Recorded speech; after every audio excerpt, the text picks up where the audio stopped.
You're watching BBC Newsroom Live. It's 11 a.m. These are the main stories this morning. 4 cases of coronavirus are now linked to a hotel in Tenerife. Up to 1,000 holidaymakers remain in lockdown. We're not advising a ban on travel to the Canary Islands or to Tenerife, but of course what we do know is that although the risk of getting severe complications from this virus are much lower for children and for healthy adults, for older people and people with serious underlying illness, they are more at risk. Here, at least 11 schools have sent pupils and staff home after they returned from visiting northern Italy over half-term. Head teachers, though, say they've been receiving conflicting advice. It's an ever-changing picture, and the information, the guidance we're given today, I'm sure will be contradictory to what we were given yesterday. So I had to make the decision, and I put the welfare and health of our children first.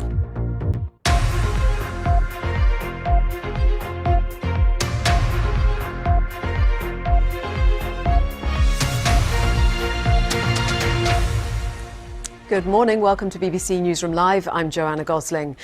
New cases of coronavirus continue to be reported across European countries. Many appear to be linked to the growing outbreak in Italy.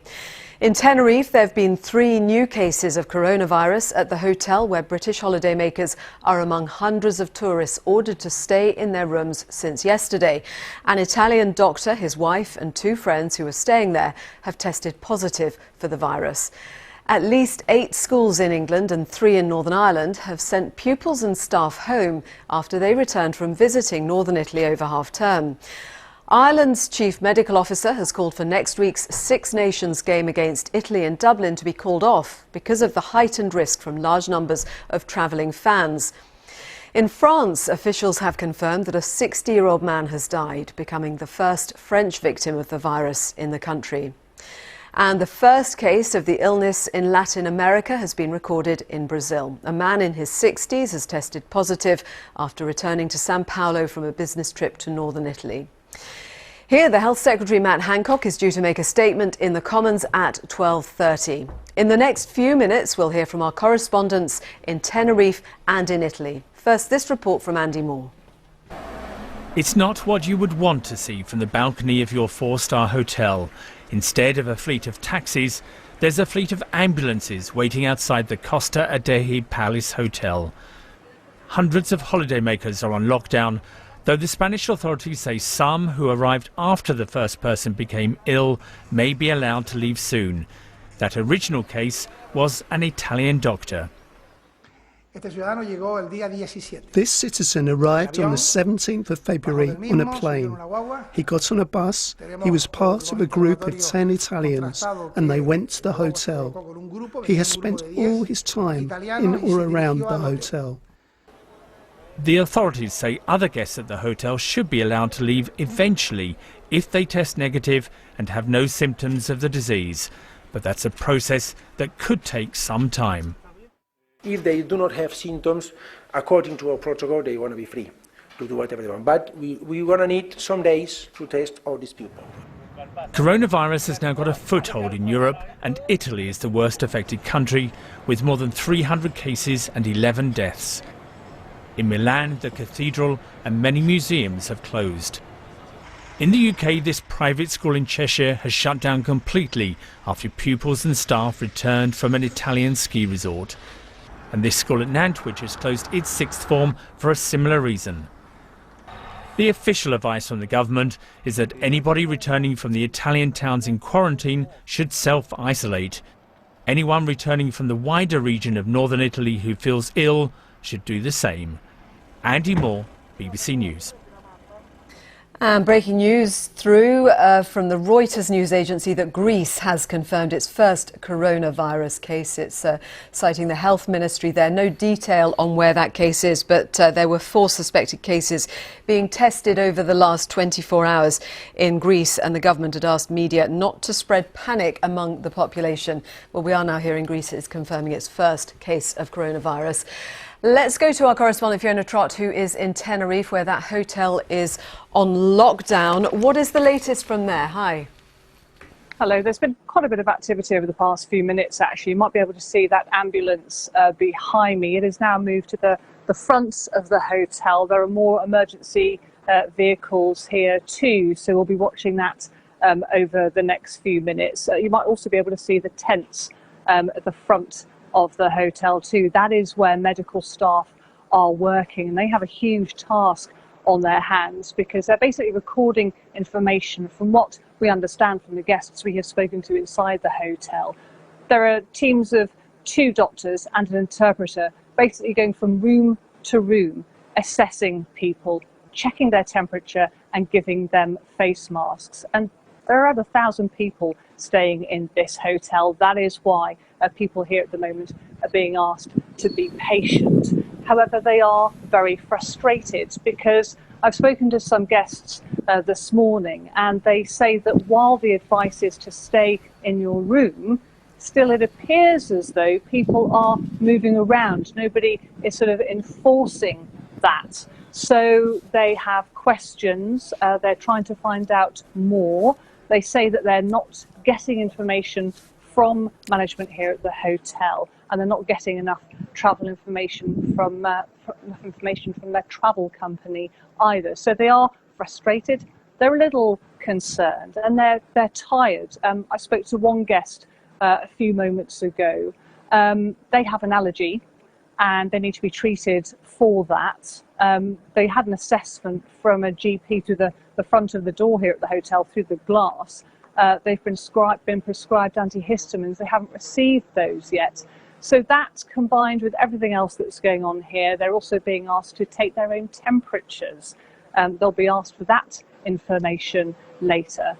It's quite a worrying time for them, and they're just frustrated. They say that they would like to find out more information, but certainly things do appear to be moving here at the hotel at the moment. Of course, we did hear overnight too, didn't we, from the president of the Canary Islands, saying that he was hopeful that sometime today at least 100 guests from this hotel here may be able to leave, because they arrived on Monday after the infected people had already left the hotel. Thank you very much, Fiona. Well, the highest number of cases currently in Europe is in Italy. Our correspondent Bethany Bell is in Milan. Those cases are now over 300 that have been recorded here, 11 dead. Of the dead, we understand that they are elderly people with pre-existing medical conditions, hitting them the hardest. We see that doctors are saying, you get a similar pattern with things like influenza. The Italian Prime Minister has suggested that a hospital in an area just southeast of Milan may have not followed the correct protocols when they handled the initial cases of this outbreak. There has been somewhat of a backlash by local politicians about that, but certainly we've heard from the Prime Minister saying that that may have been the reason why we saw this spike in cases there.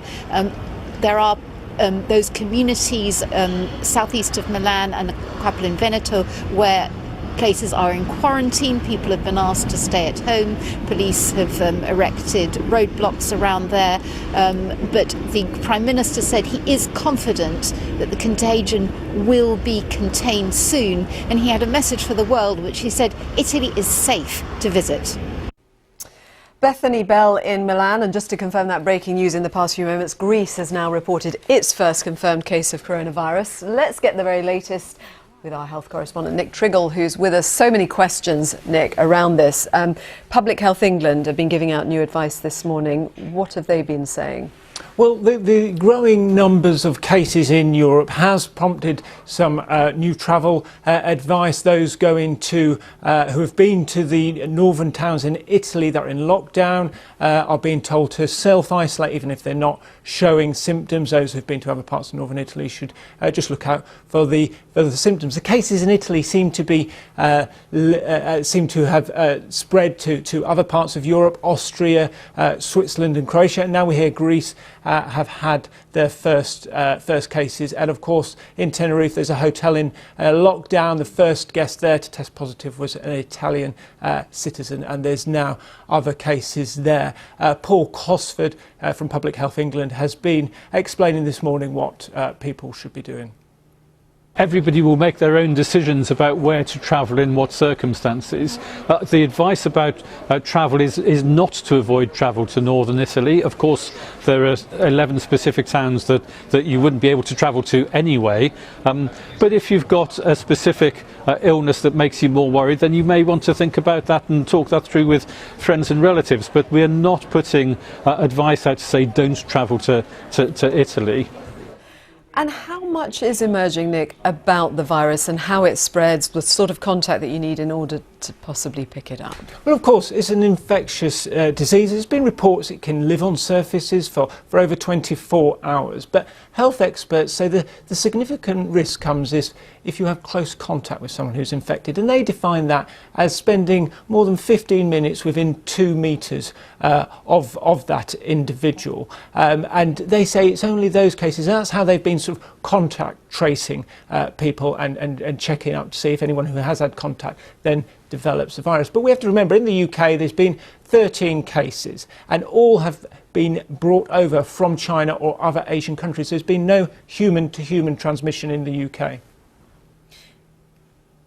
In our contact tracing of people who've returned to the UK with coronavirus, that the groups that we're interested in are people who've been in close face-to-face contact with somebody who's got the infection for at least 15 minutes, or somebody who has been within 2 metres of that person for 15 minutes or longer. So that does suggest that it is actually very close contact that puts you at risk, not just being somewhere within the same environment as somebody. So if I hope that helps to answer the question. It's close contact with somebody with the infection that puts you at risk, not just being in the same area or the same room for a short period of time. And it's always worth going over again, what are the symptoms that people need to look out for? Well, the symptoms are very much like flu, a high temperature, a cough. Some people will develop a shortness of breath. And if you've been to one of the at-risk countries in Asia or now Italy, the NHS advice is to phone NHS 111, not to go into hospital because they don't want to spread it further, to phone 111 and you will be offered testing, and then if you are found to have the virus, you'll be offered treatment. At the moment, patients are going to one of 5 specialist respiratory centres across the UK. Now, the health authorities have also extended testing this week. They are now looking to test hospital patients and 100 GP practices, but that's to find out if it's circulating in the community. And this is what Paul Cosford has said about this. So there's 3 symptoms that we talk about. That's cough, fever and shortness of breath. If you've been in any of the countries of concern, and that now includes northern Italy, a line north of but not including Pisa, Florence and Rimini, and then you need to, if you've come back from one of those countries of concern, you've got one of those symptoms and you've been in that country in the last 14 days, then you need to telephone NHS 111. That then leads you to somebody to talk through with you where you've been, what the symptoms are, and deciding whether you need to be further assessed and tested. Nick, thank you. Let's just say goodbye to viewers watching on BBC Two. Bye-bye.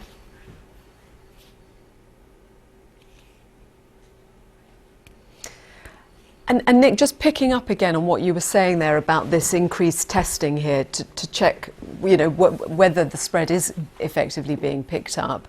I mean, we're being told that there's been no human-to-human transmission here so far, but we can't be sure. Is that the case? Well, we can't be sure, and we know, we hear a lot about the official reports of cases across the world, but the suspicion is it's much higher than that, because some patients will show very little symptoms, maybe even no symptoms, may mistake it for a common cold. So that's why they're using 100 GP practices to just test some of their patients who are coming through the door to find out if it is actually circulating and we're just unaware of it. Obviously, there's concern now with it. Outbreaks in Europe, that it is going to spread, and the health authorities want to be on top of that as soon as it happens. And we've just actually had confirmation through from Reuters that a 12th person has died in Italy of coronavirus.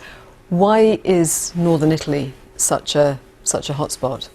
It's unclear. I mean, Italy actually stopped all flights from mainland China, which goes to show it's very hard with the nature of global travel to contain this virus. But one of the issues is the containment strategies that are being used in the UK and the rest of Europe rely on cases being identified quickly and then tracing the contacts those patients have had. And all you've got to do is miss a couple of patients and it starts spreading, and after a few days you could have, significant outbreaks like they've had in Italy. Thank you very much, Nick. And there's plenty of information online. Well, the Italian outbreak has also had an impact here, with several schools in England and Northern Ireland advising staff and students to stay at home after returning from ski trips in northern Italy. 4 schools have completely shut their doors for what's being described as a deep clean after pupils return from the affected areas. One of those closed schools is Trinity Catholic College in Middlesbrough, where a small number of pupils and staff began showing mild flu-like symptoms. Hugh Hegarty is the CEO of the school's trust. We're very much working on the unknown. Public Health did contact me after I made the decision to close the school yesterday afternoon, and they said you don't have to. That was their latest guidance, but that there's been conflicting messages from NHS and Public Health, and as you'll see over the last 24 hours, the profile of the story has increased significantly. And last evening on the BBC, for the first time, I believe, the general public was made aware of what self-isolation actually means. So, due to the risk that I perceived, I made the decision that it was in the best interests of our community, of our children, to close the school. It's an ever-changing picture, and the information, the guidance we're given today, I'm sure will be contradicted to what we were given yesterday. So I had to make the decision, and I put the welfare and the health of our children first. Just a little bit more detail coming through about that first confirmed case of coronavirus in Greece. According to Greek media, it's a 38-year-old woman in Thessalonica in northern Greece who has been diagnosed positive. She'd returned from a trip to northern Italy and has mild symptoms. Well, we're going to be including your questions on coronavirus in a special edition of Your Questions Answered on Afternoon Live today. Send us your questions on the health advice being given out in the UK and also about travelling and coming back from affected areas abroad. Anything you want to know about coronavirus, we will try to get the answers for you on the BBC News channel just after 2:30. Send your questions in on Twitter with the hashtag BBC Your Questions, or email your questions at bbc.co.uk. Now an update on our headlines on BBC News. 4 cases of coronavirus are now linked to a hotel in Tenerife. Up to 1,000 holidaymakers remain in lockdown. Here, at least 11 schools have sent pupils and staff home after they returned from visiting northern Italy over half-term.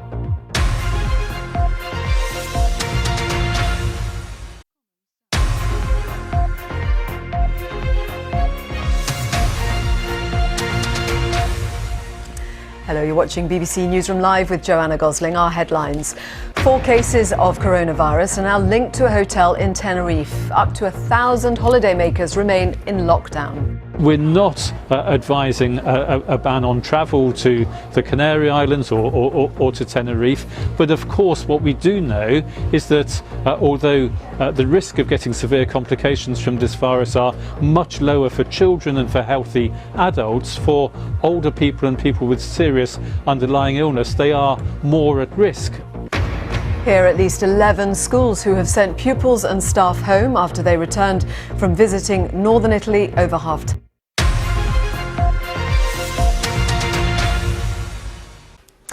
Now, more on our main news. Governments worldwide are scrambling to prevent the spread of the coronavirus after new cases emerged across Europe and the Middle East. Iran has had a rapid increase in the number of new cases, with 44 infections reported across the country in the past 24 hours. The Deputy Health Minister there has tested positive for coronavirus. The outbreak in Iran has so far killed 19 people and infected more than 100. Yesterday, Dubai International Airport, a major transit hub, announced it would cancel some flights heading into the country. Our Middle East business correspondent Samir Hazmi is in Dubai for us now.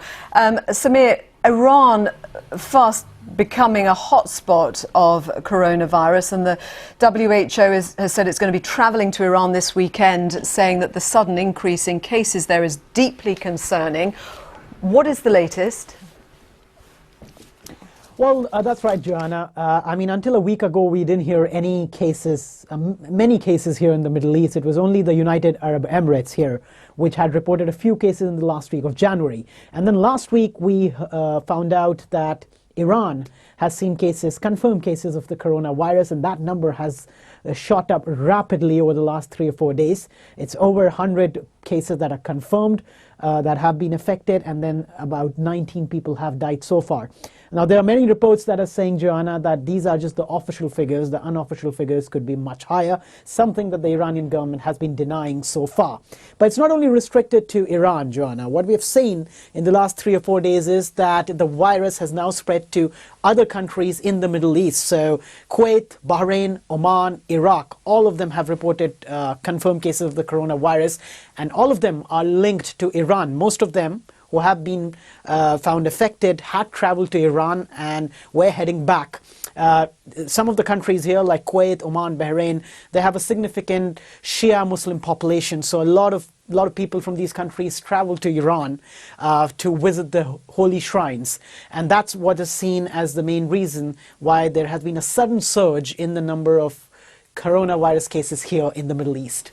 It was an extraordinary moment when the Deputy Health Minister in Iran appeared at a news conference and was clearly profusely sweating, mopping his brow, and then subsequently said that he had tested positive for coronavirus. I think we'll be able to see those pictures in a moment.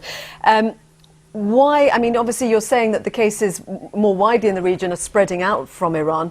Why the number of cases, the cluster in Iran in the first place?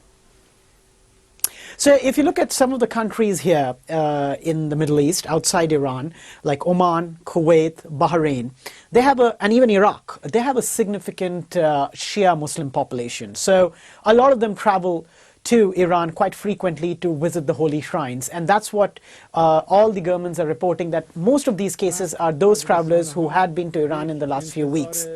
And that's why there has been a sudden surge. Now, what has happened is, ever since there has been a sharp increase in the number of cases, over the last 2 or 3 days, we have seen that the Iranian, some of these governments have suspended flights to Iran. Some of them have completely stopped it. Iraq has shut down its border with Iran because it shares it.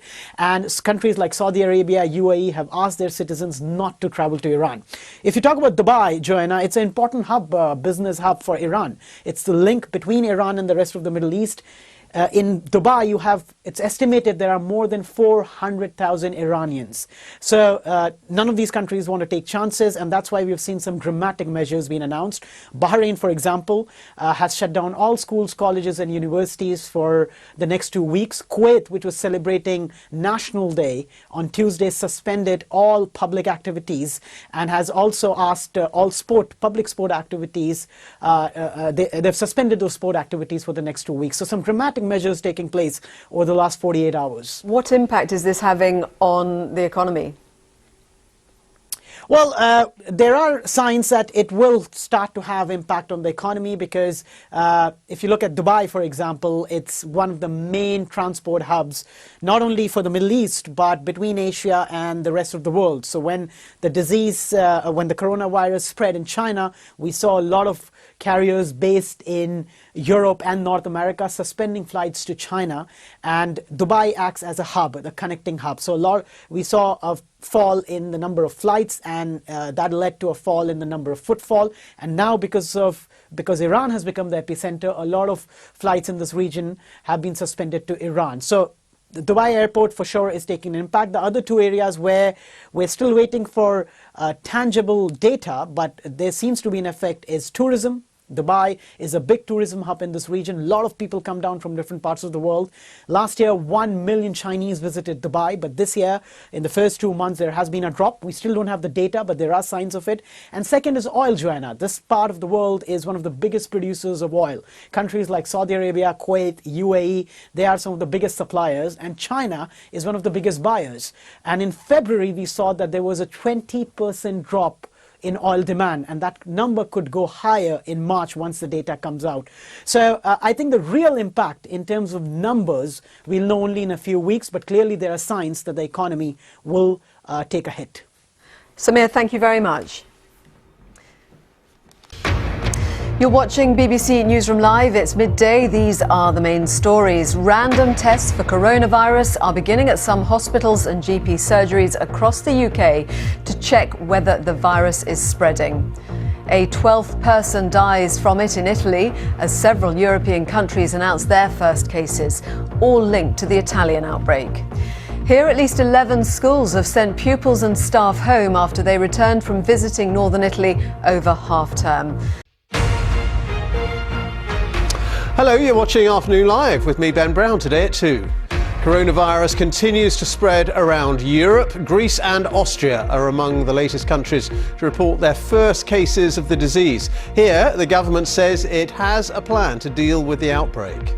The public can be assured that we have a clear plan to contain, delay, research and mitigate, and that we're working methodologically through each step to keep the public safe. In Tenerife, British holidaymakers are among 1,000 people now confined to their hotel after 2 Italian guests tested positive. We are clear now. We were tested yesterday. For goodness sake, bring us home. We haven't got the virus.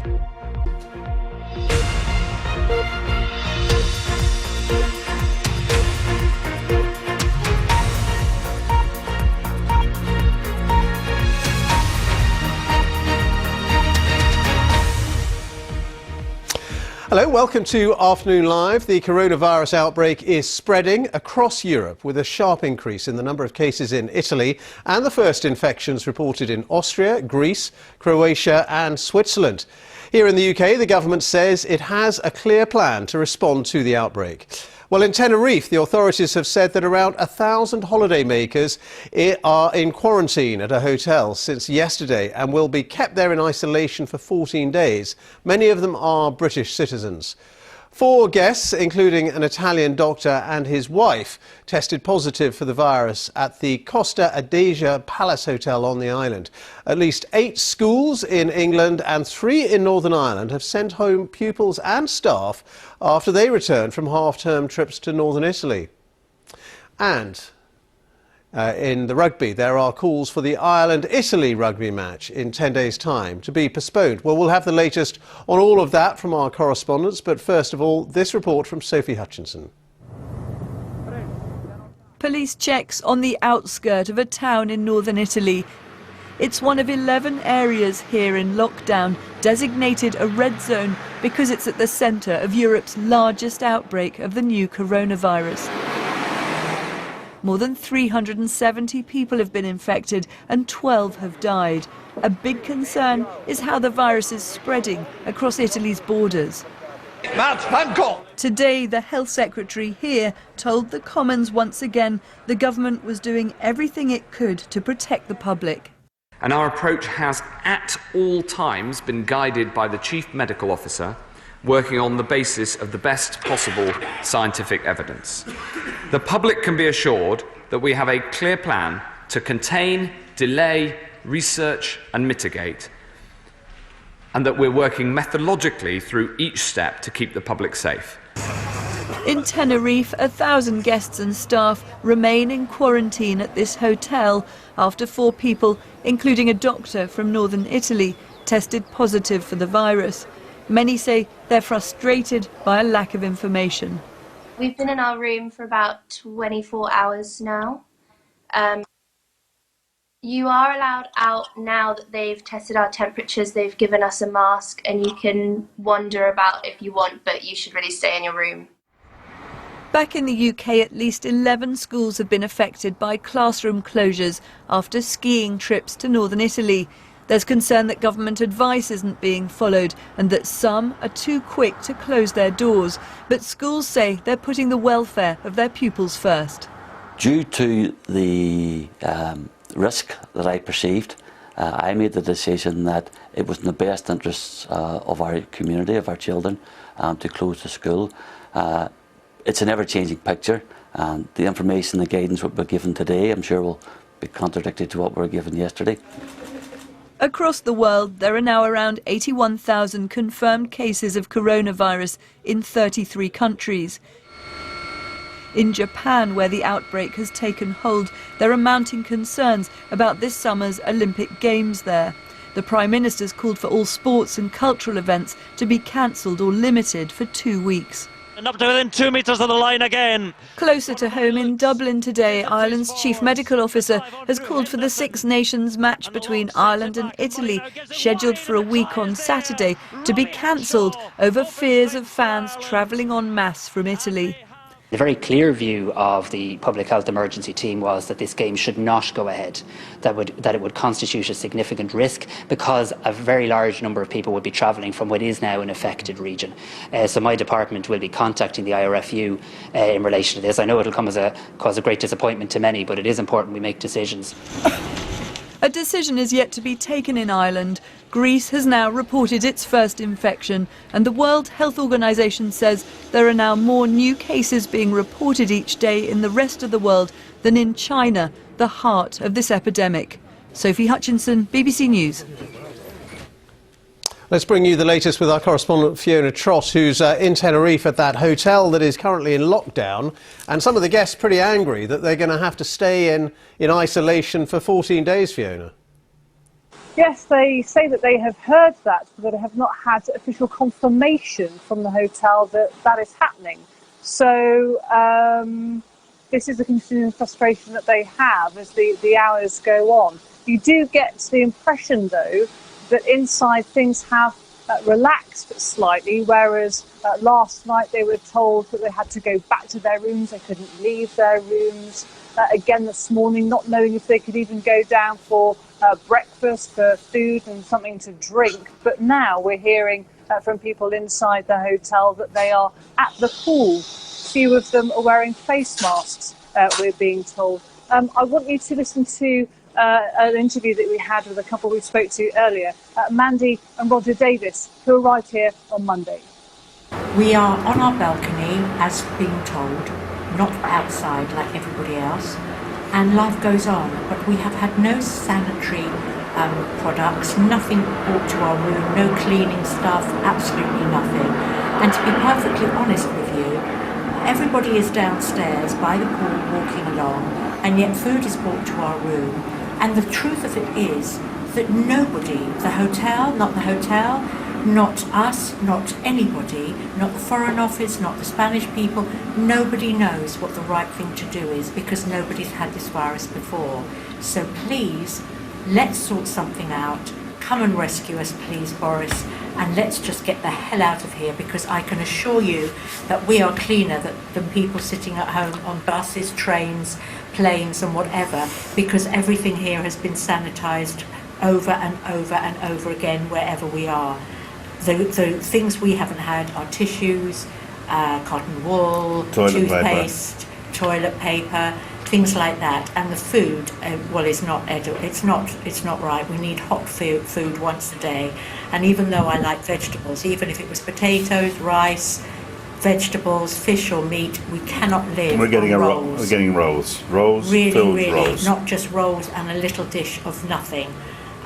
There's no cereal in the morning. There's rolls bought again, but people, not everybody likes rolls. No coffee, no drinks. Well, we have to go downstairs for that. So one thing is just defeating the other. We were talking earlier, weren't we, about the prospect of staying here for another 14 days, which, just to say again, that has not been confirmed to the hotel guests that we have been in touch with. But for them also, another consideration is medication. We spoke to one guest here at the hotel who has an allergy, and she was prescribed some medication last night. She hasn't received that yet. Other people here who require medication and going to the hotel reception to see if they could find out, if they can leave, because of course these are things that they need to consider, especially if they are going to be staying here for another 14 days. They want to make sure that they can get those tablets to them. I want to update you on a news conference that was held here on the island earlier. We heard that the rest of the group travelling with the infected doctor had tested negative for coronavirus. We also heard that another 11 samples, though, were still being checked. But what they also said in that news conference was that a number of people encountered with coronavirus symptoms was very low. What we have also heard as well, of course, from the President of the Canary Islands is that he was hopeful that around 100 guests from this hotel could be leaving soon, because they arrived after the infected people had left this hotel. But of course, the question that they have, and the question everybody here at the hotel has, when will that be? When can we leave? Fiona, thank you very much. Fiona Trott there for us in Tenerife. And let's talk a bit more about what the British government are planning to do about the coronavirus outbreak. We can talk to our assistant political editor, Norman Smith, who's at Westminster. Norman, the government's saying they have a plan, a 4-point plan. You always shudder a bit when governments have 4-point plans, but I think in truth, if Matt Hancock hadn't come to the Commons, he would have been pretty much forced here by opposition MPs demanding some sort of clarification about what the government's advice actually was to people, because there did seem to be developing a degree of confusion about whether people should go to Italy, or really whether they ought to give it a miss, and what to do when they came back here, whether it was only those who showed symptoms who should self-isolate, and then there was a bit of confusion about what should schools do, with, as we know, some schools sending pupils and staff home if they'd been on skiing trips to northern Italy, others closing down altogether. So I think there was a degree of pressure on the government to actually come up with some clarity and reassurance. And what we heard from Matt Hancock today was, I think, a sort of sense that there's no need yet to press the panic button. There have been, I think he said, 7,000 people tested, only 12 positive, and of those 12, 8 have already been discharged from hospitals. In terms of the contingency measures, yes, we did get clarity for schools. He said there's no need for schools to close if pupils or teachers coming back from skiing holidays do exhibit any of the symptoms. Then he said they should wait for the tests to come back. They'd be contacted. There wasn't at the moment any need for schools to close, and that would be a decision taken pretty much at a local level. And his advice was basically for people to continue to take what he called sensible precautions. In other words, to use tissues, to wash your hands, that sort of thing. And he held out the prospect that soon the government would be publishing a wider public information campaign. So a bit of clarification, bit of reassurance, but from a government that I think was under some pressure to come forward with some sort of proposals that people could understand and get their head round.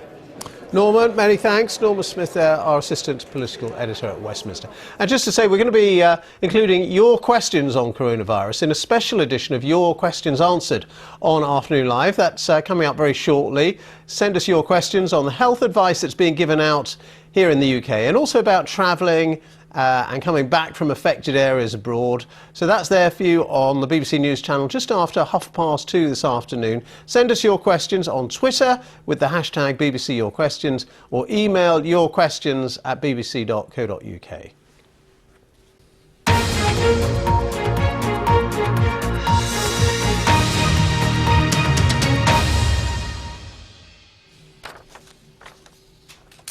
Well, now it's time for a special Your Questions Answered on Afternoon Live. We've been asking you to send in your questions about travel and the coronavirus outbreak, of course, with the outbreak in Italy in particular in mind. And here to answer your questions, we've got our BBC Health correspondent Sophie Hutchinson, and also Victoria Bacon, who's from the Association of British Travel Agents. Welcome to you both. Thank you very much for being with us.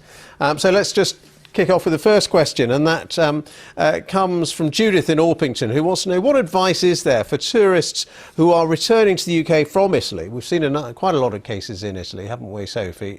So what is the advice to anybody who's coming back from any part of Italy? How worried should they be? Well, yes, we've seen lots of cases in northern Italy. This is where the real hotspot is for the outbreak of the virus. So the advice is that if you have been to one of the quarantined areas, there are 11 areas under curfews, if you like, at the moment, where people are not meant to go out and about, then when you come back to the UK, you must self-isolate. So you must stay at home for 14 days. Clearly, if you have any symptoms, you have to call 111. For goodness sake, whatever you do, don't go racing into a hospital or anything. And the advice for people who've been to northern Italy who haven't been to the quarantined areas is just keep an eye on yourself. If you think you're getting flu-like symptoms, then call again 111 and get some advice about what to do next. Victoria, would you add anything to that? Yeah, it's probably just worth saying that the 11 quarantine towns, which Sophie mentioned there, are not typically tourist towns. So actually, we haven't had reports of actually any tourists actually in those towns itself. So as Sophie said, the advice is very much for other parts of Italy not to go into that automatic self-quarantine, but to just monitor for symptoms. A lot of people are worried about travelling out of the United Kingdom, and we've got Lewis on email asking, I'm travelling to Tenerife on Friday for 2 weeks. I have COPD, chronic lung disease. Would it be wise to cancel my holiday? What precautions should I take? And obviously some people are more vulnerable to coronavirus than others, aren't they? Absolutely. And in Tenerife, we've seen this hotel that's in lockdown because there have been 4 reported cases associated with it.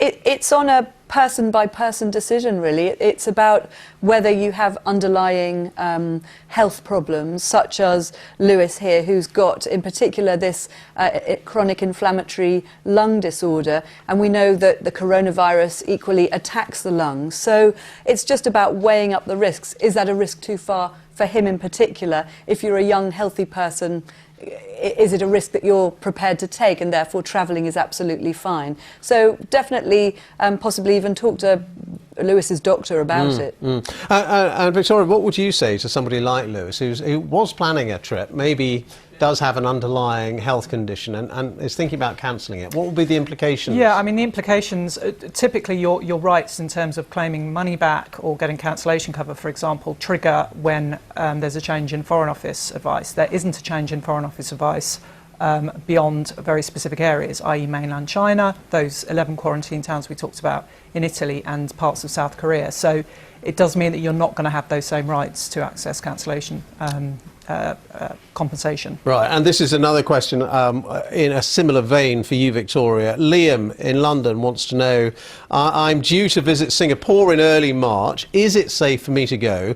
My travel insurance thinks so, as they will not cover any cancellation costs unless the Foreign Office advise against travel to Singapore. So just echoing what you've been saying. So travel insurance, package, holiday protections, they will all follow the advice of the Foreign Office. The Foreign Office is saying that it's safe to travel to those destinations, to Singapore and to other destinations at the moment. So in that instance, then it's safe to travel based on that.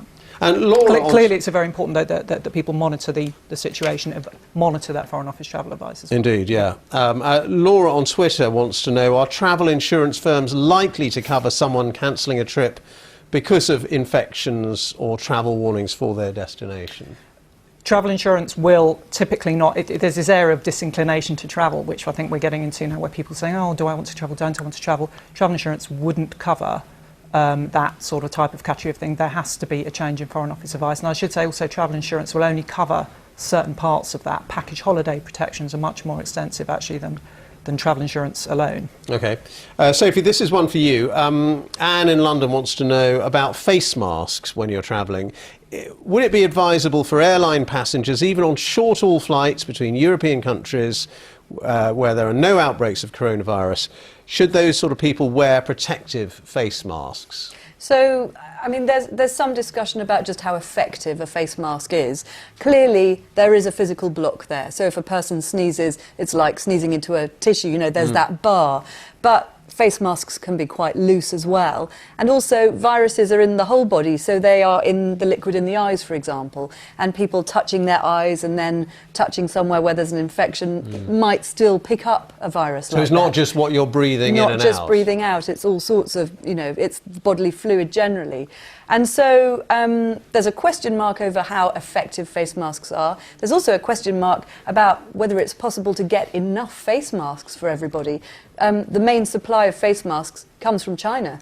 And so there has been a supply issue, and certainly dentists here have said they think that they've been very concerned about whether they can get enough face masks to continue doing the routine procedures that they're doing. Now, the government has opened up some supplies of face masks that it put aside post-Brexit, because it wanted to make sure that we had enough for that, and is allowing those now to circulate in the UK. But you can see that worldwide, if everybody was using face masks, there might actually be a supply issue. Yes, indeed. This is another one for you, Sophie, and we've had the government talking today, Matt Hancock, the Health Secretary, about the government's 4-point plan to contain any coronavirus outbreak. But we've had a question from Yorkshire saying, why are the British government not screening people who enter the UK? I mean, it'll be a huge task, obviously, to screen everybody coming in. I mean, the question, number one, the government are doing things, and there are teams from Public Health England at a number of large airports. And passengers, when they're flying in from certain countries, are being asked by the pilot, does anybody have flu-like symptoms? Is anybody concerned that they might have coronavirus? And then the pilot has to speak to the terminal where they've landed and say, no, everything's clear here. And if somebody is feeling ill, then there are procedures for dealing with that situation. But in terms of just screening everybody getting off flights, number one, you're right, a huge, huge task. Number two, coronavirus presents as very much a flu-like illness. And we're in the winter at the moment. There's seasonal flu. So somebody coughing and having a bit of a temperature coming from a part of the world where there isn't much coronavirus, it could well be something else. And screening all of those people, the task is just too great. This is an interesting question, because the incubation, the isolation period, or the quarantine period, is 14 days, isn't it?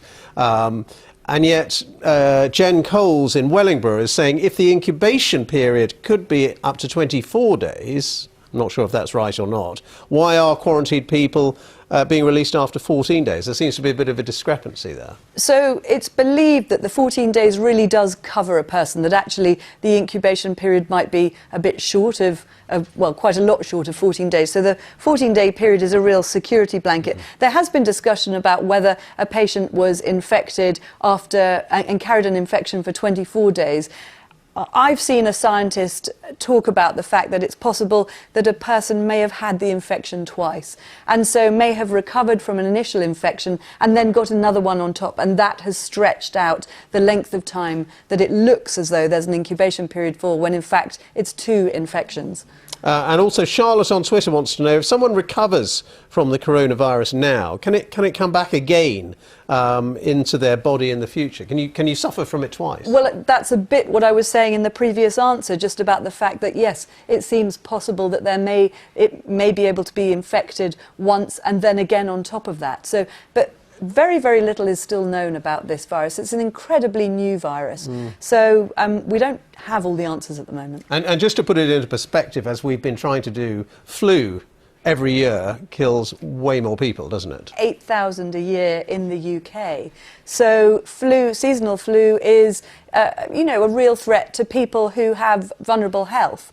And that is why we have a flu vaccine every year. The problem with corona is that we don't have that vaccine at the moment. Indeed. Very good to talk to both of you. Thank you for answering the viewers' questions. That's Sophie Hutchinson, our own BBC health correspondent, and Victoria Bacon with travel advice there from the Association of British Travel Agents. Many thanks to both of you.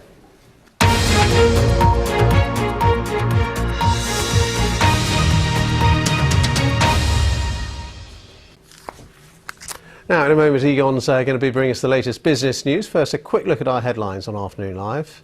About 1,000 holidaymakers have been told they can't leave their hotel in Tenerife as new cases of coronavirus continue to be reported around the world. 11 schools have been closed across the UK as a precaution, although the official advice is not to do that. And people are being evacuated in Iron Bridge in Shropshire after temporary flood barriers were overwhelmed.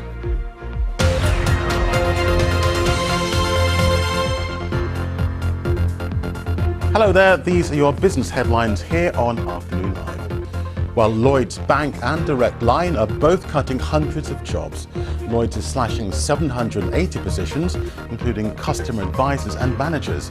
Direct Line is to cut 800 jobs, is blaming changing consumer behaviour. The oil company Chevron has asked 300 of its staff in London to work from home as a precaution against coronavirus. It took the step after one of its staff displayed flu-like symptoms after travelling abroad. Virgin Galactic says demand for its space flights is soaring. Almost 8,000 people have registered an interest in becoming space tourists. So far, 600 tickets have been sold for the first flights, which happen later this year.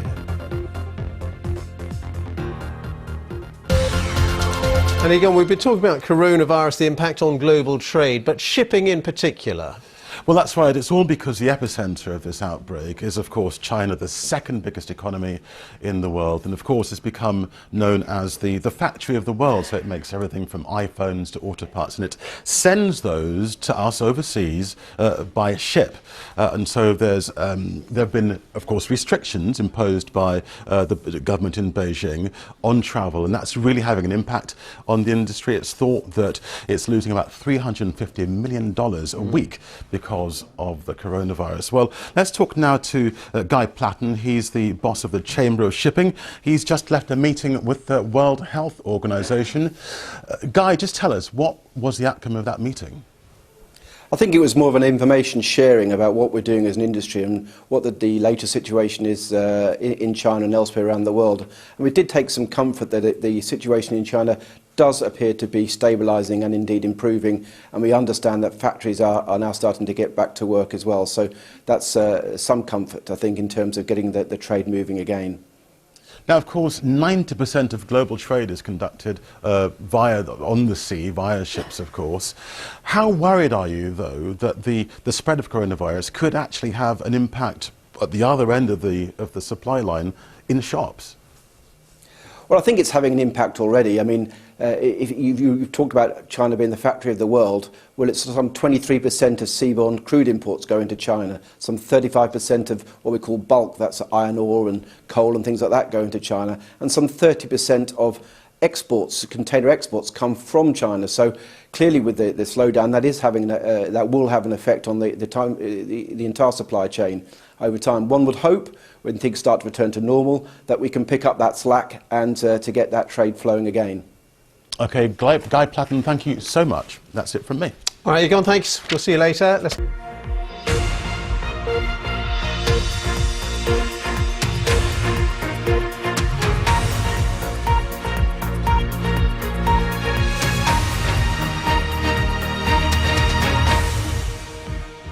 Hello, welcome to Afternoon Live. The coronavirus outbreak is spreading across Europe with a sharp increase in the number of cases in Italy and the first infections reported in Austria, Greece, Croatia and Switzerland. Here, the government has said it does have a clear plan to respond to the outbreak. Well, in Tenerife, the authorities there have announced 14 days of isolation for around 1,000 holidaymakers who are stuck at a hotel on the island. Many of them are British. 4 guests, including an Italian doctor and his wife, tested positive for the virus at the Costa Adea Palace Hotel. Now, at least 8 schools in England and 3 in Northern Ireland, a total of 11, have sent home pupils and staff after they returned from half-term trips to northern Italy. And in the last hour or so, the Irish Rugby Union, as we've been hearing, have confirmed that Ireland's Six Nations match against Italy in 10 days' time has been postponed. Well, we'll have the latest from our correspondents on all of that. But first, this from our health correspondent, Sophie Hutchinson. Police checks on the outskirts of a town in northern Italy. It's one of 11 areas here in lockdown, designated a red zone because it's at the centre of Europe's largest outbreak of the new coronavirus. More than 370 people have been infected and 12 have died. A big concern is how the virus is spreading across Italy's borders. Matt Hancock. Today, the Health Secretary here told the Commons once again the government was doing everything it could to protect the public. And our approach has at all times been guided by the Chief Medical Officer, working on the basis of the best possible scientific evidence. The public can be assured that we have a clear plan to contain, delay, research and mitigate, and that we're working methodologically through each step to keep the public safe. In Tenerife, 1,000 guests and staff remain in quarantine at this hotel after 4 people, including a doctor from northern Italy, tested positive for the virus. Many say they're frustrated by a lack of information. We've been in our room for about 24 hours now. You are allowed out now that they've tested our temperatures, they've given us a mask, and you can wander about if you want, but you should really stay in your room. Back in the UK, at least 11 schools have been affected by classroom closures after skiing trips to northern Italy. There's concern that government advice isn't being followed and that some are too quick to close their doors. But schools say they're putting the welfare of their pupils first. Due to the risk that I perceived, I made the decision that it was in the best interests of our community, of our children, to close the school. It's an ever-changing picture, and the information, the guidance we're given today, I'm sure will be contradictory to what we were given yesterday. Across the world, there are now around 81,000 confirmed cases of coronavirus in 33 countries. In Japan, where the outbreak has taken hold, there are mounting concerns about this summer's Olympic Games there. The Prime Minister's called for all sports and cultural events to be cancelled or limited for 2 weeks. And up to within 2 metres of the line again. Closer to home in Dublin today, Ireland's Chief Medical Officer has called for the Six Nations match between Ireland and Italy, scheduled for a week on Saturday, to be cancelled over fears of fans travelling en masse from Italy. The very clear view of the public health emergency team was that this game should not go ahead, that it would constitute a significant risk because a very large number of people would be travelling from what is now an affected region. So my department will be contacting the IRFU in relation to this. I know it will cause a great disappointment to many, but it is important we make decisions. A decision is yet to be taken in Ireland. Greece has now reported its first infection, and the World Health Organization says there are now more new cases being reported each day in the rest of the world than in China, the heart of this epidemic. Sophie Hutchinson, BBC News. Well, Mandy and Roger Davis are staying at that hotel in Tenerife that you heard about, where almost 1,000 guests and staff are unable to leave for the time being. They sent us this video about their experience. We are on our balcony, as being told, not outside like everybody else, and life goes on, but we have had no sanitary products, nothing brought to our room, no cleaning stuff, absolutely nothing. And to be perfectly honest with you, everybody is downstairs by the pool walking along, and yet food is brought to our room. And the truth of it is that nobody, the hotel, not us, not anybody, not the Foreign Office, not the Spanish people, nobody knows what the right thing to do is because nobody's had this virus before. So please, let's sort something out. Come and rescue us, please, Boris, and let's just get the hell out of here, because I can assure you that we are cleaner than people sitting at home on buses, trains, planes and whatever, because everything here has been sanitised over and over and over again wherever we are. The things we haven't had are tissues, cotton wool, toothpaste, toilet paper, things like that. And the food, well, it's not right. We need hot food once a day. And even though I like vegetables, even if it was potatoes, rice, vegetables, fish or meat, we cannot live We're getting rolls. We're getting rolls. Rolls, really, rolls. not just rolls and a little dish of nothing. There's no cereal in the morning. There's rolls bought again, but people, not everybody likes rolls. No coffee, no drinks. Well, we have to go downstairs for that. So one thing is just defeating the other. Well, that was Mandy and Roger Davis, who are staying at that hotel in Tenerife at the moment, where there's almost about 1,000 people in terms of guests and staff who are, for the moment, unable to leave because of the coronavirus outbreak.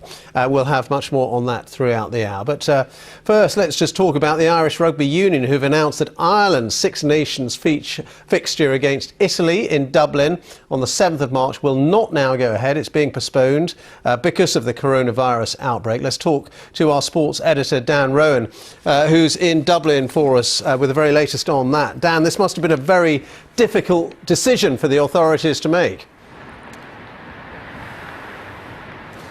Absolutely, yes. Word first emerged yesterday when Simon Harris, the Irish government health minister, said that there was a feeling amongst public health experts that this would be the decision, that we first learnt that it was on the cards, and sure enough today, following a meeting between officials and experts from the government, including Harris himself and the Irish Rugby Football Union, an announcement was made by Philip Brown, the Irish Rugby Chief Executive. Here's what he had to say. At the meeting, we were informed that the National Public Health Emergency Team has determined that the series of matches should not proceed in the interests of public health. The IRFU is perfectly happy to comply with this instruction. We will immediately begin to work with our Six Nations partners to look at the possibility of rescheduling those 3 matches, and would hope to have an update on that in the coming days. So, Dan, what are the implications of this for the fans? Obviously, he'll be very disappointed, but also for the tournament and for future fixtures. I think there's an Italy-England game coming up in March as well, isn't there? Absolutely, there is. Yeah, and I should explain the reason why Mr. Brown then referred to 3 matches. Is it's not just the senior men's Ireland against Italy match on March 7th. There's also a women's match and indeed an under-20s game as well. So 3 fixtures have been cancelled, and they are now hoping to rearrange them. But as you just heard there's no confirmation as to whether that will be the case or indeed when those matches may be played. And indeed the following weekend, Italy host England.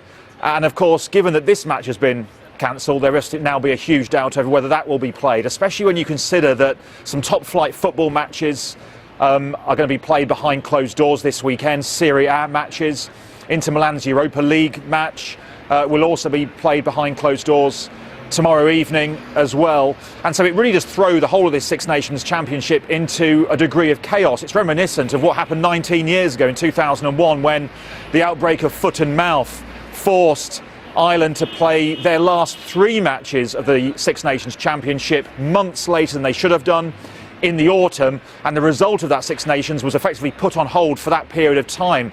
Could we see something similar to this? They had the option, of course, of playing this match behind closed doors, as we've seen in Italy with football, as I say, but they've chosen instead to hope to rearrange it. There's, I'm sure, big financial reasons for that, a huge amount at stake financially in terms of insurance costs as well. It's estimated that every Six Nations match that Ireland hosts here in Dublin is worth between 40 and 50 million euros in terms of tourism, ticket sales and all the associated benefits that influx of fans bring.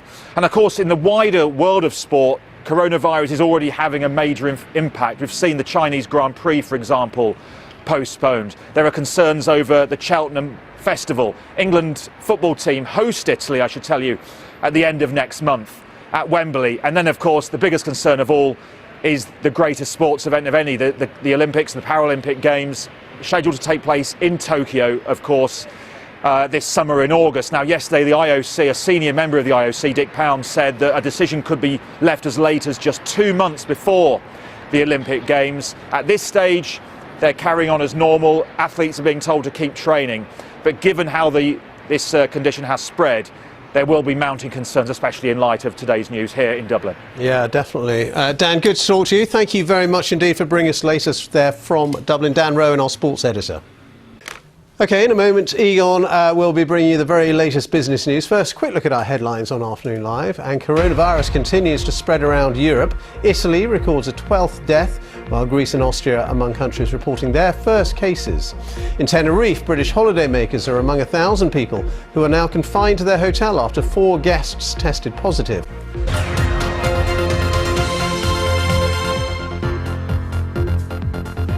Hello there, these are your business headlines here on Afternoon Live.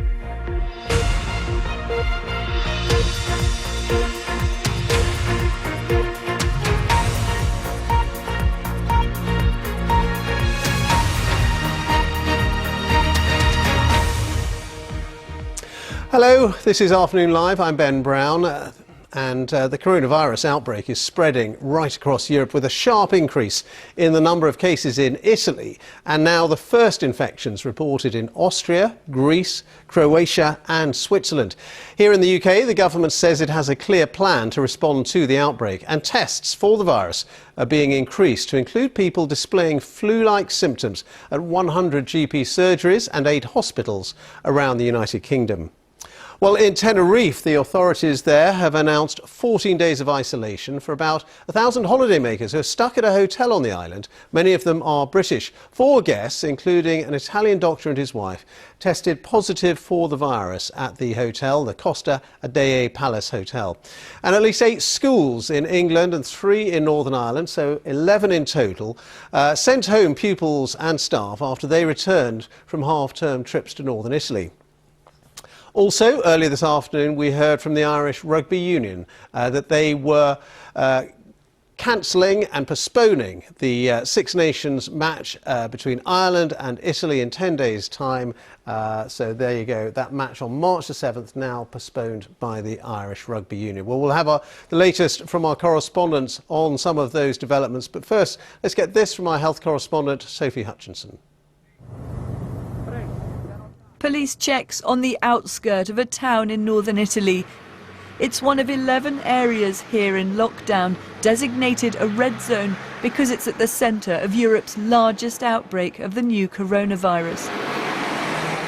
More than 370 people have been infected and 12 have died.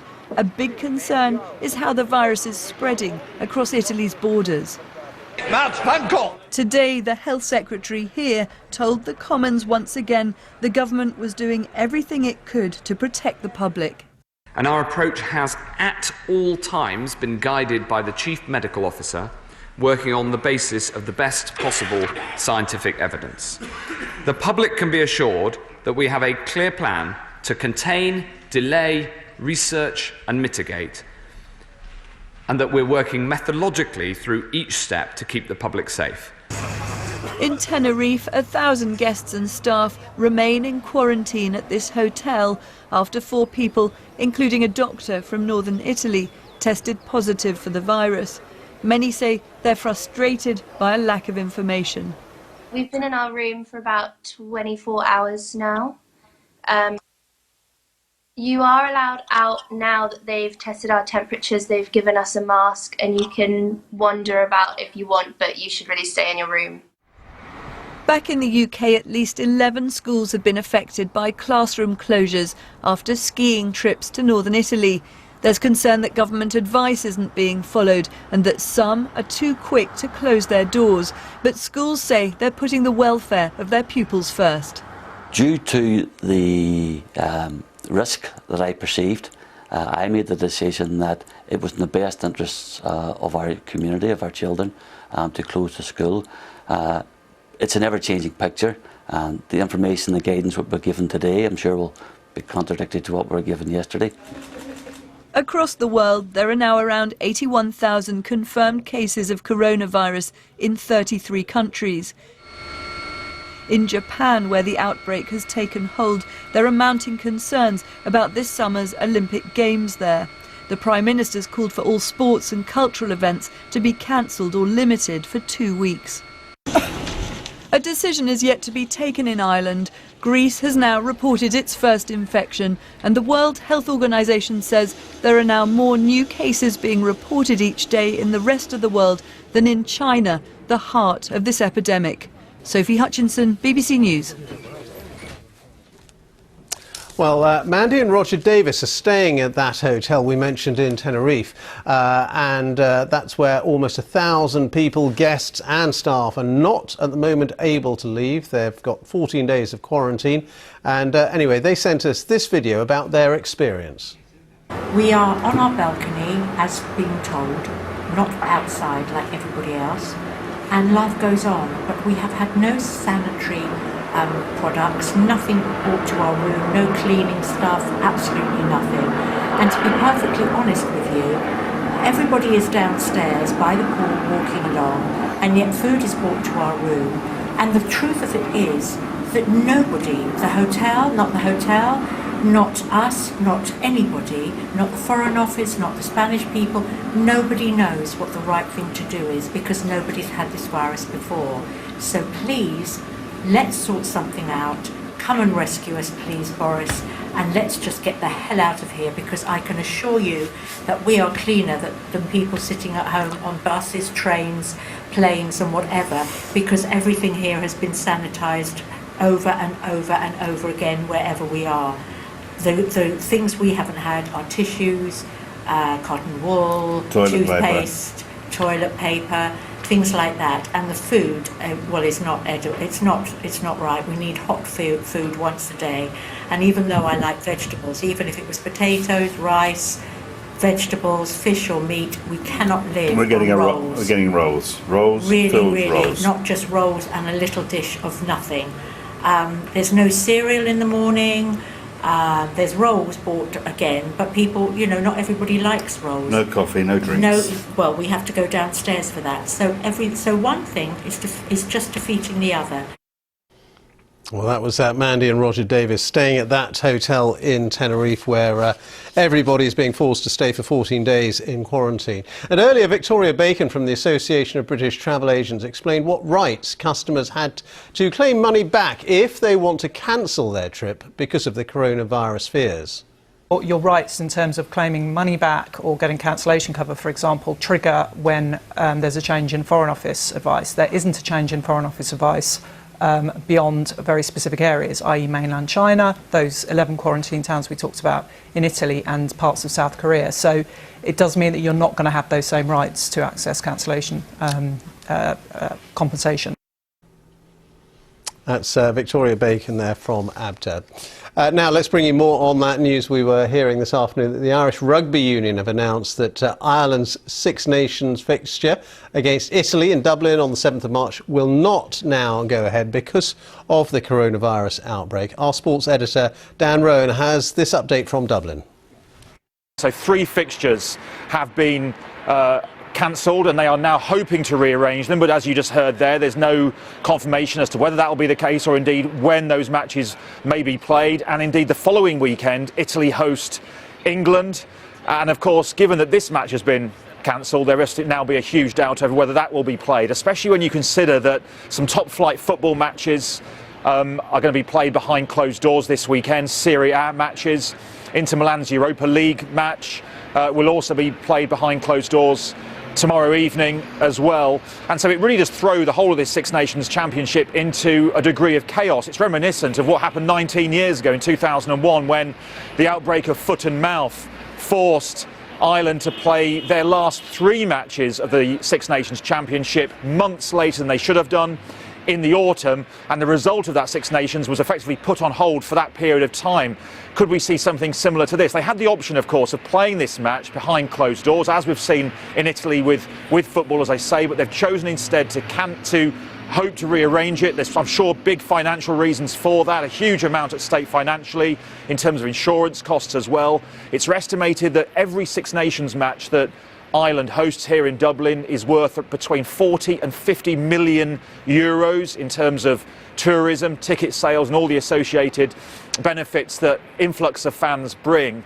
And of course in the wider world of sport, coronavirus is already having a major impact. We've seen the Chinese Grand Prix, for example, postponed. There are concerns over the Cheltenham Festival. England football team host Italy, I should tell you, at the end of next month at Wembley. And then of course the biggest concern of all is the greatest sports event of any, the Olympics and the Paralympic Games, scheduled to take place in Tokyo, of course, this summer in August. Now yesterday the IOC, a senior member of the IOC, Dick Pound, said that a decision could be left as late as just 2 months before the Olympic Games. At this stage they're carrying on as normal. Athletes are being told to keep training, but given how this condition has spread, there will be mounting concerns, especially in light of today's news here in Dublin.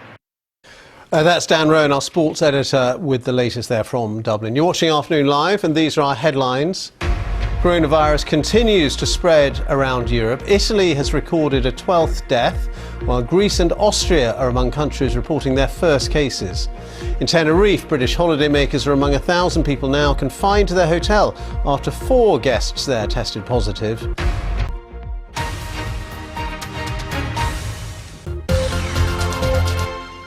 Now, we've been talking about coronavirus all day today, and increasingly we're talking about the economic and financial impact of this coronavirus outbreak. Well, that's right. It's really having an impact on the markets. If you can bring the markets up, there they are. As you can see, a really mixed day. Some of the indices have recovered at the end, but most of the day they were nursing losses because they're really worried about the impact of the spread of coronavirus on companies. China, of course, is the epicenter of this, and it's such a huge part of the global economy. That's why those markets, although slightly up in some of those cases, still very jittery on the markets because of coronavirus. Let's go to the London Stock Exchange now and talk to Richard Hunter, who's the head of markets at Interactive Investor. This story just keeps running, doesn't it? Markets really nervous about the impact of coronavirus. Yes, that's right, because quite apart from the fact that it may have been contained in areas, we're still not up to the situation where we've found a vaccine yet. And as time goes on, of course, it increasingly looks as though the first quarter in China, the second largest economy in the world, could be something of a write-off. In terms of global markets, of course, the FTSE 100 in the UK has been hit particularly hard, and one of the reasons for that is because of the way it's made up. There's obviously a couple of big oil stocks within the FTSE 100, the likes of BP and Shell. There's any number of mining stocks as well, and obviously we're expecting to see a slowdown in demand from China, and that's quite apart from tourism stocks. So you've had the likes of EasyJet taking a hit over the last few days, the British Airways owner, International Consolidated Airlines, tourism companies such as TUI, and indeed even Intercontinental Hotels, which has obviously got hotels dotted around the globe. So such is the makeup of the FTSE 100. It has taken a particular hit over the last few days. Richard, what needs to happen to calm those jitters? Well, the first thing that needs to happen, of course, is the ultimate containment of the coronavirus plus a vaccine coming through. What is then likely to happen is in the most badly hit economy, which of course is China, we can fully expect to see a lot of stimulus coming through from the Chinese authorities in an effort to kickstart an economy which basically has ground to a halt. We've just been past the Lunar New Year in China, for example. There's been very little travel. Obviously, people have been quarantined. Things just aren't happening on the manufacturing front either. We've had profit warnings from companies who do a lot of business in China, likes of Apple, Qantas, the Australian airline, Adidas, the German shoe retailer, and even Burberry in the UK, the higher end retailer. So its tentacles are continuing to spread, but until such time as the virus is actually contained and then a vaccine comes through, unfortunately we can expect more volatility. And speaking of work on vaccines, some of the pharmaceutical companies are actually doing rather well. Yes, that's right. In terms of the FTSE 100, the two main proponents are GlaxoSmithKline and AstraZeneca. Certainly in terms of Glaxo, they've announced that they're in a vaccine partnership with a Chinese pharmaceutical company called Clover, and that's aimed, of course, at pretty much putting it to the top of the pile.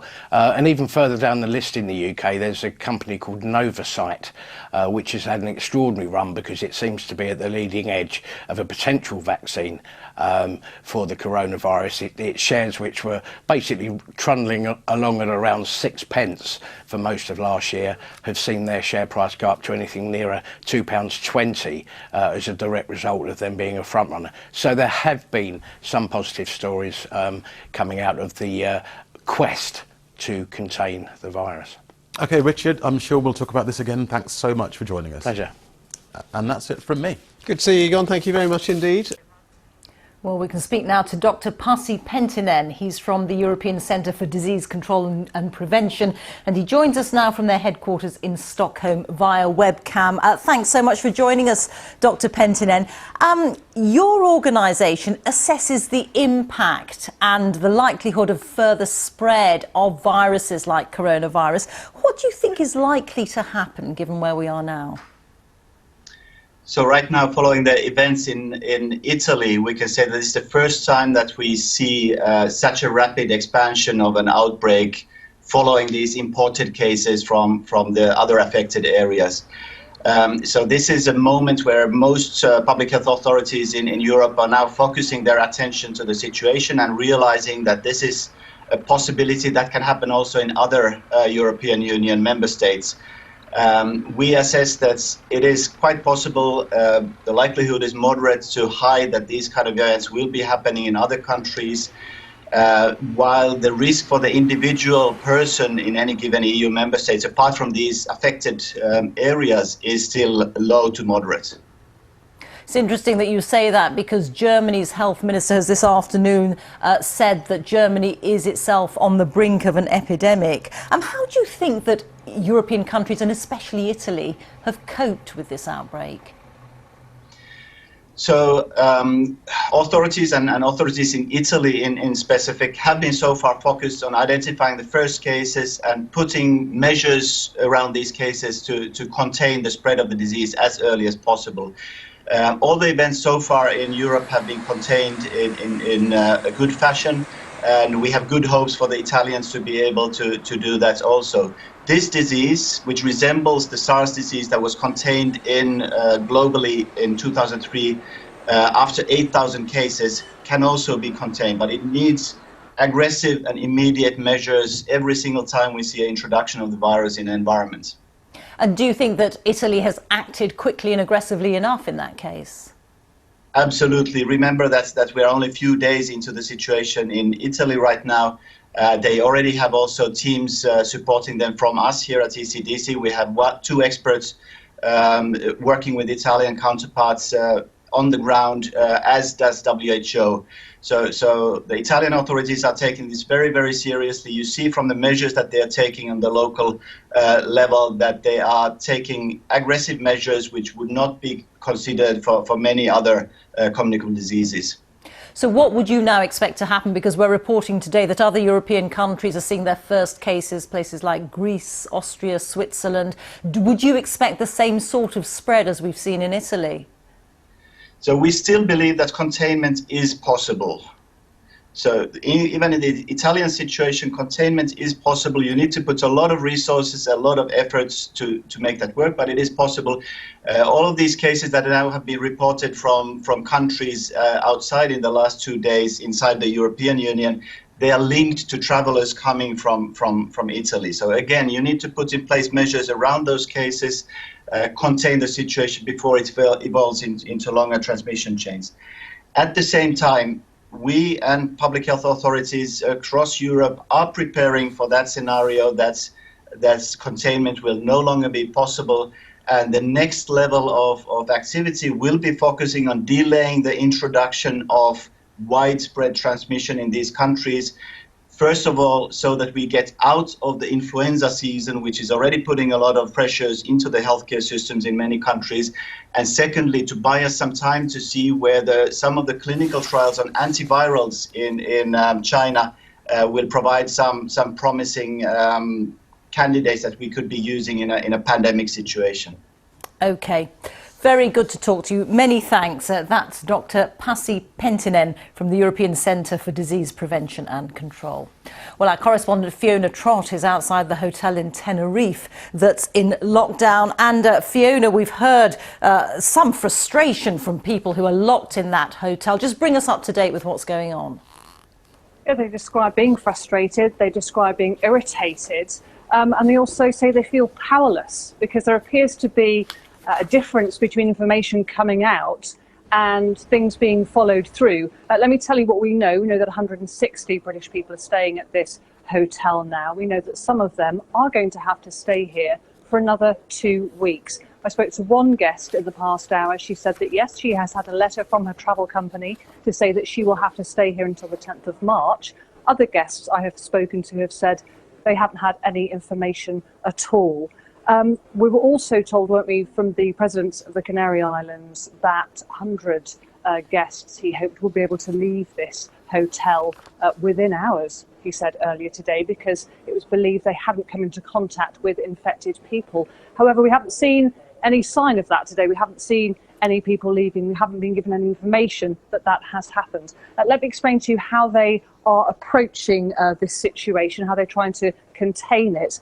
There are police around the cordon here, some of them wearing masks. There is a temporary medical centre, if you like, some tents outside the main entrance here where medical staff have been recording information about each and every single patient. 2 medical staff and interpreters have been going from room to room, we understand, from guests, knocking on doors, taking their temperature, giving them face masks too. The situation this afternoon, though, has appeared a little bit more relaxed. Last night, this morning, people being told you must stay in your room. Now they're saying you can leave, but you have to wear a face mask. But one guest I've spoken to has said that he thinks only about 5% of people are doing that. I asked one guest how they felt about staying here for another couple of weeks, and they said that they just felt homesick. You've got to remember that when some people arrived here for their lovely holiday on Tenerife, there was a sandstorm. They couldn't leave their hotel, and now this.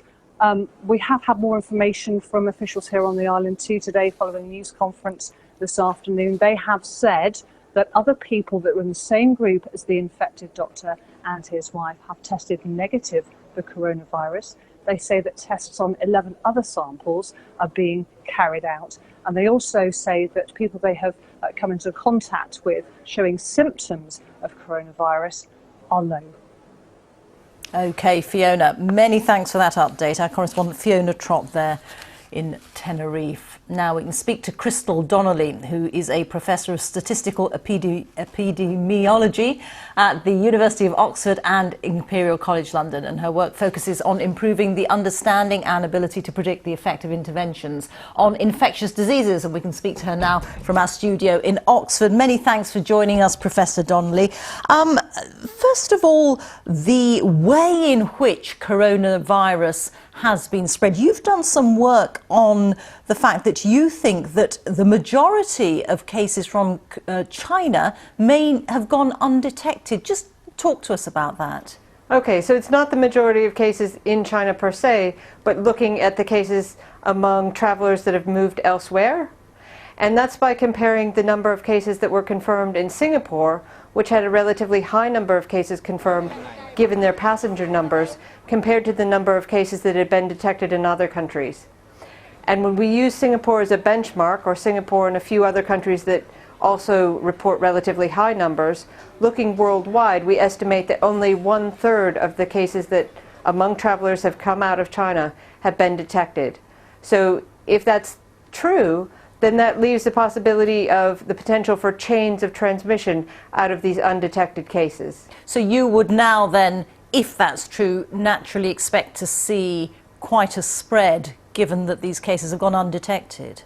There is that potential. I mean, there is the caveat, of course, that you're less likely to detect cases that have mild symptoms. And if it's the case that people who have mild symptoms also have lower levels of virus, they're potentially less infectious for a given level of contact. And so it may be that those aren't spreading as much as the severely affected disease cases, but it's still worrying, and it means that there needs to be vigilance across the board in all countries.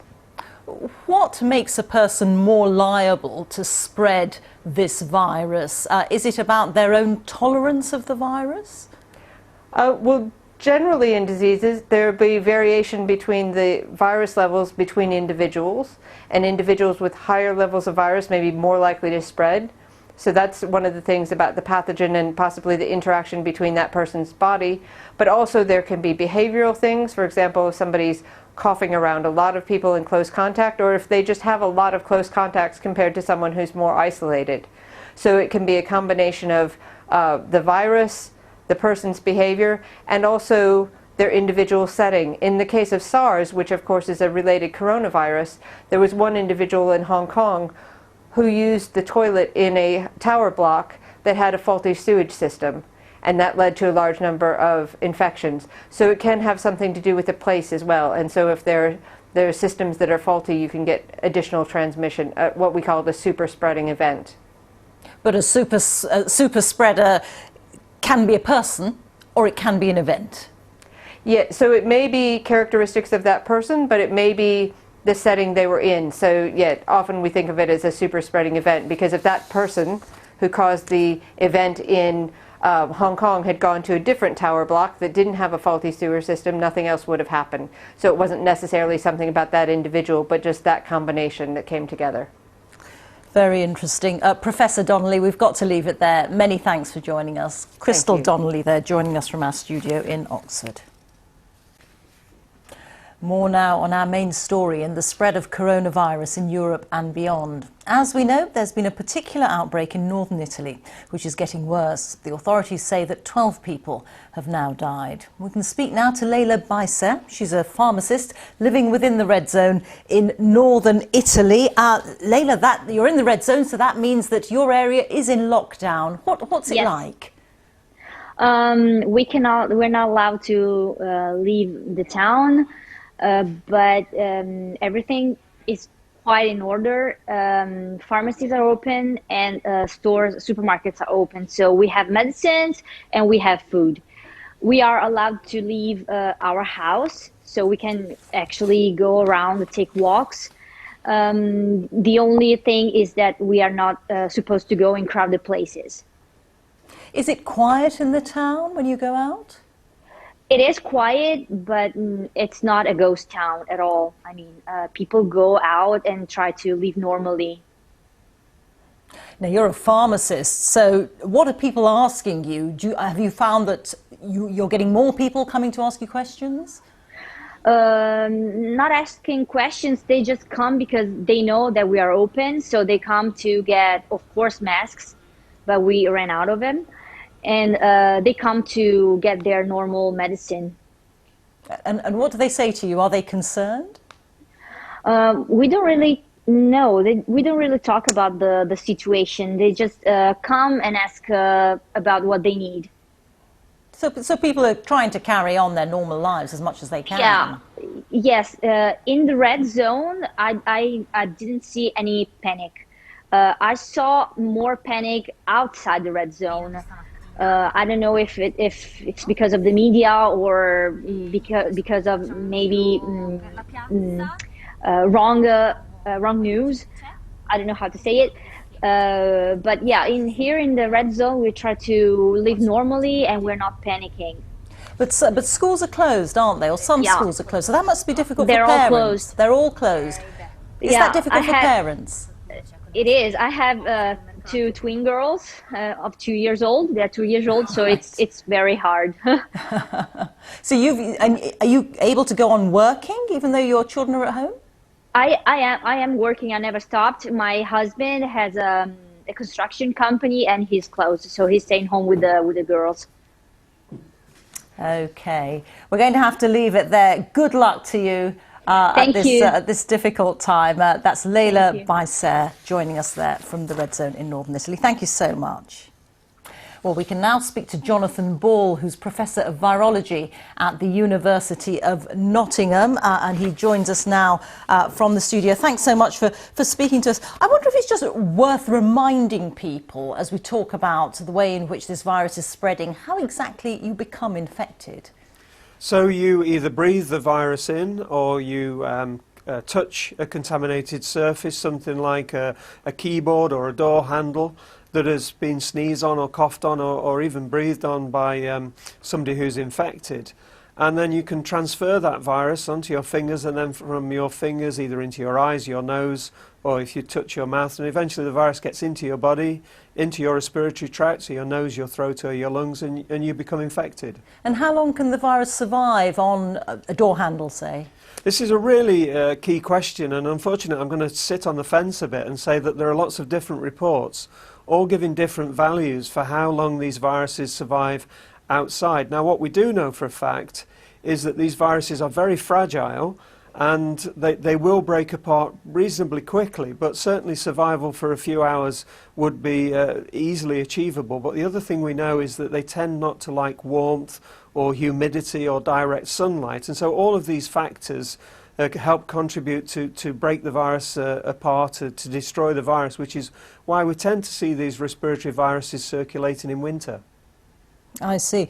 And can people have the virus without knowing that they've got it? Unfortunately, this is one of the issues that keeps coming up as to whether or not people can have what we call asymptomatic infection. So that's they're infected but they're showing no symptoms.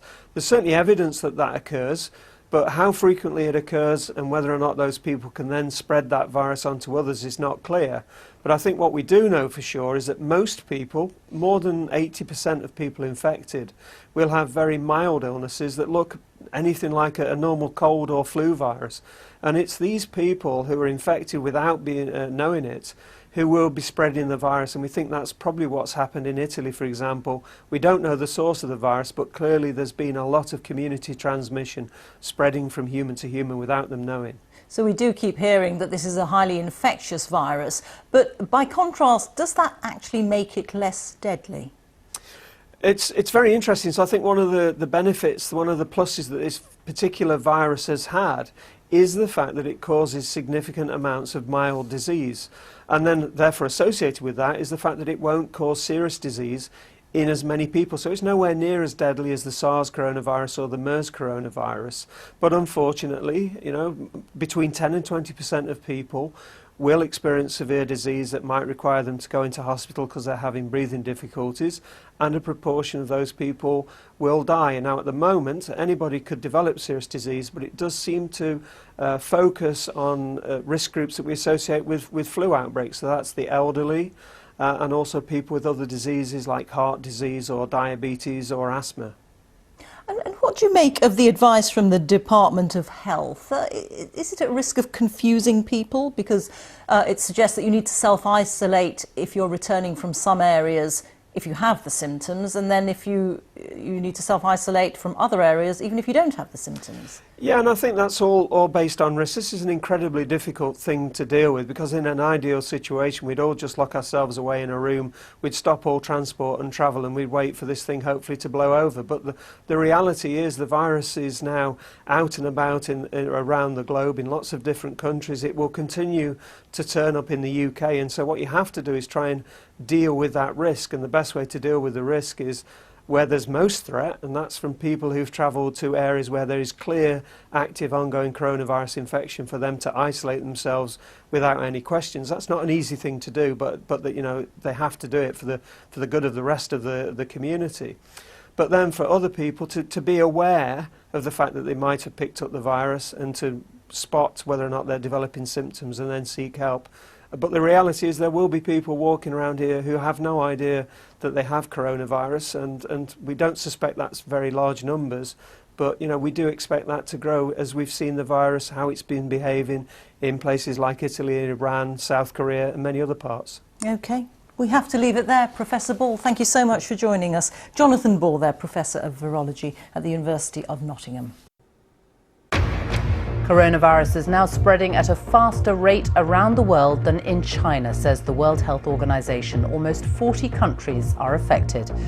In Tenerife, hundreds of tourists have been told they have to stay in quarantine at their hotel for 2 weeks as countries around the world step up measures to deal with the outbreak. Ireland's Six Nations game against Italy in Dublin in 10 days' time has been postponed to try to stop the spread of the virus. We have a clear 4-part plan to respond to the outbreak of this disease: contain, delay, research and mitigate. We're taking all necessary measures to minimise the risks to the public. We'll have all the latest information for you also tonight.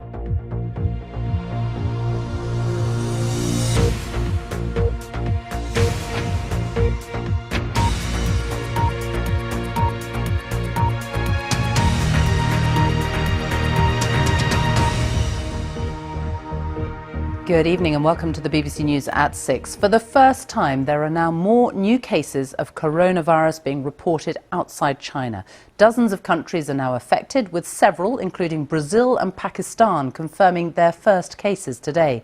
Here, Public Health England says tests for coronavirus are being increased at 100 GP surgeries and 8 hospitals across the UK to include people displaying flu-like symptoms. They're hoping to get a better picture of whether the virus is spreading. So far, just over 7,000 people in the UK have been tested for the virus. 13 have been positive. 8 of them have already recovered and have been discharged from hospital. Our medical correspondent Fergus Walsh reports on the impact coronavirus is already having, despite only a small number of cases here. With more schools closed or sending children home, the new coronavirus is impacting the lives of thousands here, despite there being no major outbreak. At Canary Wharf, energy firm Chevron has asked 300 employees to work from home after one member of staff reported a flu-like illness. NHS isolation pods are on standby to assess suspect cases, but for now they stand empty. The public can be assured that we have a clear plan to contain, delay, research and mitigate, and that we're working methodologically through each step to keep the public safe. None of us has any immunity to this new virus, but even if we get a widespread outbreak in the UK, analysis from China suggests that 81% of those infected only get a mild illness and so don't need medical treatment. The first symptoms are a fever and dry cough. Older people and those with existing health problems are at greater risk from the coronavirus, which attacks the lungs. But that also applies to seasonal flu, which kills thousands of people here every year. Northern Italy does have a serious coronavirus outbreak, the biggest by far in Europe. Virtually all traffic is banned from entering 11 towns designated red zones. More than 50,000 people have been in quarantine since Sunday. But the virus hasn't been contained. The first cases in Austria, Switzerland and Brazil, among other countries, were all linked to Italy. And France has recorded its second death, a 60-year-old teacher who died in a Paris hospital. He had no record of travel to any outbreak hotspot. The one and only Diamond Dave, live from hospital in Japan. But there's good news from Britain's David and Sally Abel, who were on the cruise ship Diamond Princess docked in Yokohama, who are nearly fully recovered after getting coronavirus and pneumonia. Remarkably, China is now reporting fewer new cases than the rest of the world. This is Wuhan, the city where the virus emerged in December. For a time, its health service was overwhelmed. But now patients are starting to go home, while other countries wonder, will it be their turn next? Fergus Walsh, BBC News.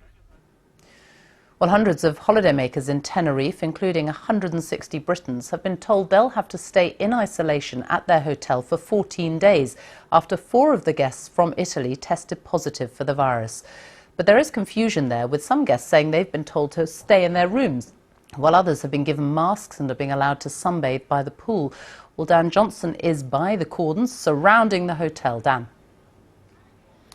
Yes, confusion sums it up, because although less than a handful of people here actually have the virus, they're all now facing potentially a very difficult fortnight. And there are questions. Are people supposed to be cut off from the outside world or cut off from each other, staying in their own little rooms? When will they get home and what will happen to them then?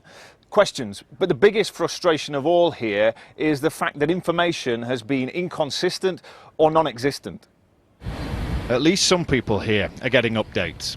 We saw staff being briefed in the hotel car park this afternoon, presumably being told to prepare for the long haul. On the balconies above, guests have been left unsure what's happening and how long their stay could be. Hi Rosie, this is Dan from BBC News. Rosie and family should have gone home on Sunday, but a sandstorm delayed their flight and now they face a fortnight in quarantine. The health officials around lunchtime said that everybody or most of the people in the hotel would be quarantined for 2 weeks. Have you not heard that? No, we've seen that in some places, but the hotel haven't said that at all. We're fine. We're happy to quarantine ourselves at home, but 2 weeks in our rooms would just not be okay. Away from the balconies and behind the masks, some are carrying on as normal here, but uncertainty is being overtaken by confusion, anger and pleas for help. Come on, please, Foreign Office. We are here. We have not got it. We've been tested. We haven't got it. Bring us home, because what will happen is that if we do get it, it falls upon your hands. We are more at risk here, being stuck here when we had no reason to be. They were told they couldn't leave the hotel yesterday morning after a doctor on holiday from Italy tested positive for the virus. He got here last Monday as part of a group of 10. His wife and 2 others are also infected. They're being treated on the island. Que dieron positivo. El resto.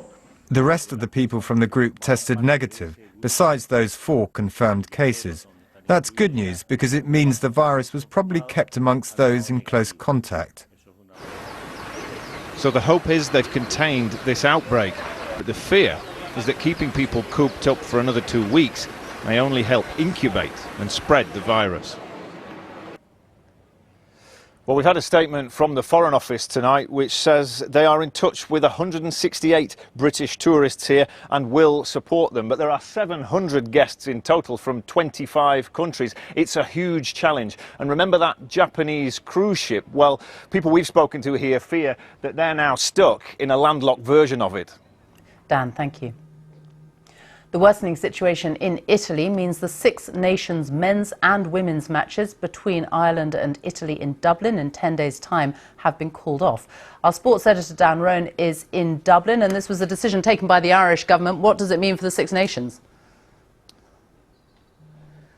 Well, the Irish government just simply believe that these matches here at the Aviva Stadium in 10 days' time constitute too great a public health risk. That's because Italy is, of course, the European country that's been worst affected with multiplying cases, but also because more than 2,500 Italian fans are expected here in Dublin for that Six Nations game against Ireland, but also corresponding fixtures which involve the two countries' women's and under-20s rugby teams as well. Now, the Irish Rugby Football Union has said today that it is trying to reschedule the fixtures, but that won't be easy in what is already a crowded rugby fixture. And I think the fear is that England's match against Italy, due to take place in Rome in the final weekend of the tournament, could now be affected when you consider that there are football matches in Italy being postponed or being played behind closed doors, and that really would throw this tournament into some disarray. And then there are also a lot of other big sporting events coming up, not least the Olympics in Japan. Absolutely, and before that, of course, you have the Euros, 4 matches of which are due to take place in Rome this summer. England are due to host Italy, in fact, at Wembley in a friendly next month. There's the Cheltenham Festival, which is due to take place in 2 weeks' time. In Formula One, the Chinese Grand Prix has already been cancelled. There are fears for the first 3 races of the season. But then, yes, you're right, Sophie, the big one is the Olympics. And a senior IOC member said yesterday that a decision to cancel or postpone could be made as late as May. Officially, organisers say it's still business as usual, but if that did come to pass, the effect on broadcasters, athletes and organisers, with billions of pounds already being spent, would really be unquantifiable. Dan, thank you.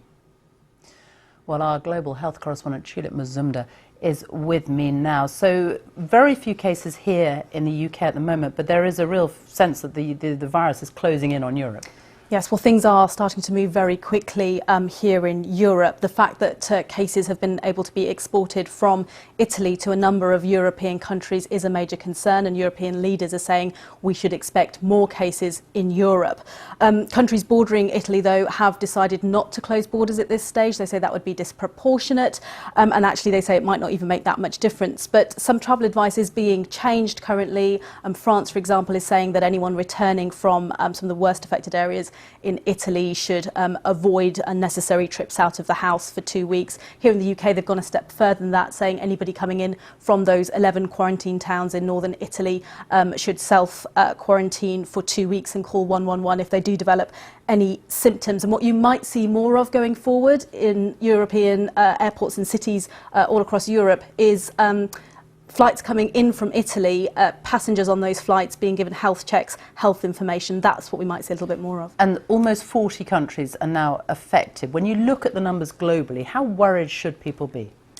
Look, it is a major concern, and it's been a major concern for a long time now. It's been several weeks now since the World Health Organization declared an international public health emergency. That is the highest level of health concern there is, and that the spotlight might be a little bit more on Europe at the moment, but really the bigger fear and concern is around countries with weaker health systems, because if they get in there, that is when we will see a real explosion in cases. I do think it's important as well to point out some numbers here just to keep things in perspective.